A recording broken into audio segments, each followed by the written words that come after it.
Welcome back to our CBS News election night coverage.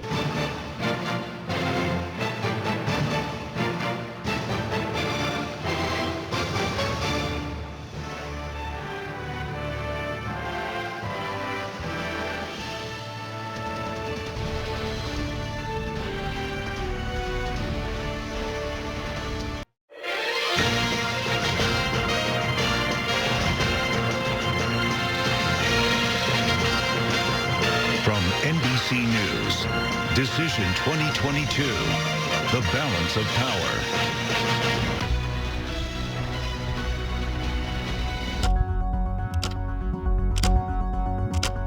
Exit polls showed the most important issue for voters was inflation, followed by abortion. All right, we're going to keep digging into those exit polls in Arizona because so much at stake there. Initial exit poll results. These are surveys that we've done of voters who voted on Election Day, as well as the tens of millions of voters who voted prior to Election Day. This is a representative sample of the overall electorate. Lester, President Biden is touting the stronger than expected results, but our exit polls showed more voters believed his policies were hurting the country than helping. Another one of our exit polls shows President Biden had less of an impact on voters' decisions in this midterms than any other president has had in the last decade. We're also getting some new information on what drove voters to the polls and why. Vladimir Duthier has our latest CBS News exit polls. Vlad?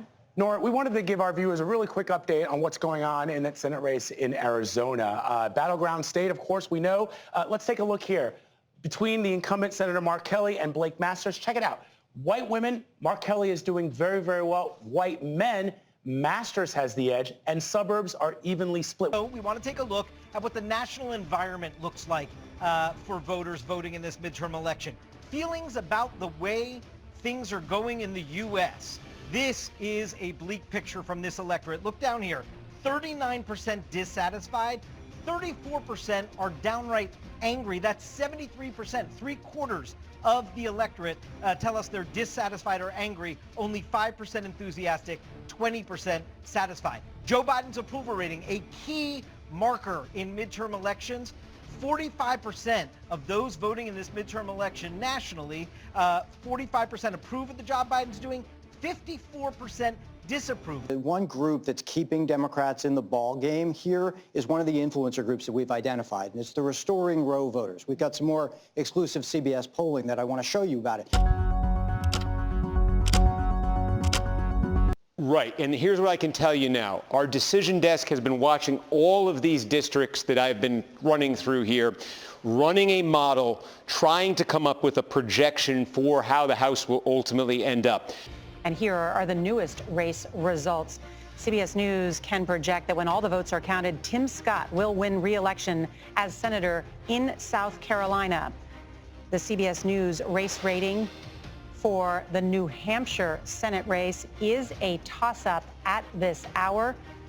This just came to us right before we came back on the air. We can now project in North Carolina in the Senate race there, Ted Budd, the Republican congressman, will serve North Carolina in the Senate. He beats Sherry Beasley. In Michigan, the right to abortion, yes, right now with 55%. 3 states had an abortion measure on their ballots. California, one of them.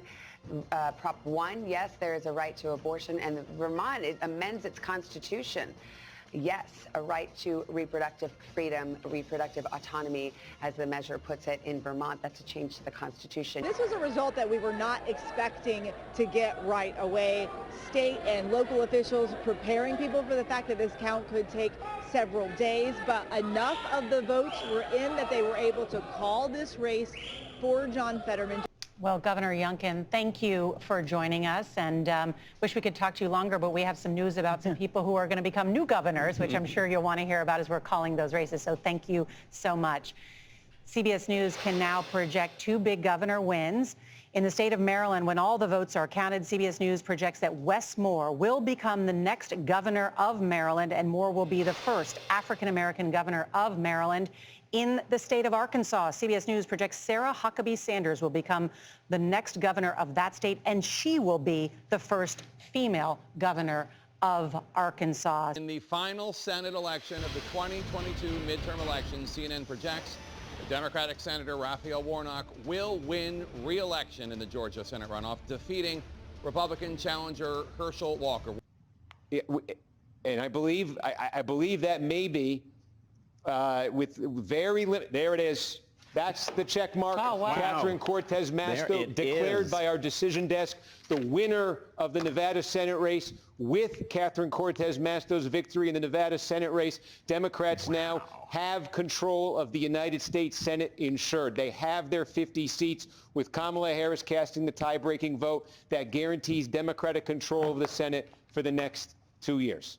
CNN now projects that Democrats will keep control of the United States Senate, holding on to the majority they narrowly won 2 years ago. We are getting numbers as we speak from a critical congressional district here. In fact, it has now been called. California's 27th district, LA County just released a batch of new votes. The Republican incumbent Mike Garcia has defeated his Democratic challenger Christy Smith. This win for Republicans is the 218th seat. Republicans have now secured a majority in the House of Representatives. The win by Garcia is number 218. They had been sitting on 217 for the last day or so.